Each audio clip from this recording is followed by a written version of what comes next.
ता एव सबीजः समाधि। चूंकि इस सूत्र में महर्षि पतंजलि कहते हैं कि ताएव उपयुक्त समापत्तियां, चूंकि पिछले सूत्रों में जिन समाधियों का वर्णन किया गया था ये सभी समाधियां सबीज समाधि या संप्रज्ञात समाधि की विभिन्न अवस्थाएं हैं। जैसे निर्वितर्क समाधि, सवितर्क समाधि, निर्विचार समाधि, सविचार समाधि, ये उपयुक्त सभी समाधियां सबीज हैं, क्योंकि इस अवस्था में चित्त में सूक्ष्म तल पर संस्कार होते हैं। इन समाधियों से मोक्ष या केवल ज्ञान की प्राप्ति नहीं होती है, बल्कि इससे आगे जो निर्बीज या निर्विकल्प समाधि है उस समाधि की प्राप्ति में ये सब समाधियां प्राथमिक सीढ़ियां हैं।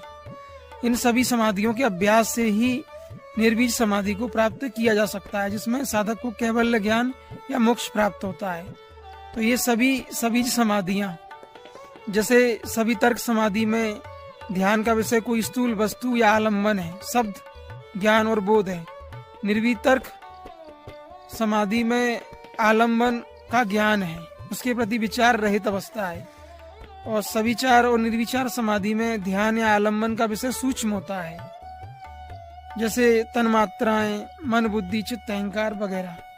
लेकिन उपयुक्त सभी समाधियां सबीज, बीज माने बीज या संस्कार, इस अवस्था में भी मन में सूक्ष्म संस्कारों का समावेश होने के कारण मन चंचल और परिवर्तनशील हो जाता है। इन सभी समाधियों से चित्त एकाग्र और शांत और निर्मल होता है, लेकिन मोक्ष प्राप्ति में ये सहायक है।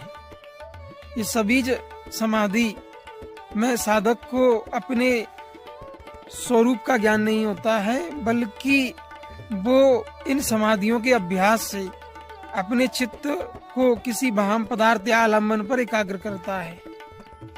तो इस सूत्र में महर्षि पतंजलि समाधि की सबीज अवस्था का स्पष्टीकरण दे रहे हैं कि ये उपयुक्त सभी समाधियां सबीज हैं।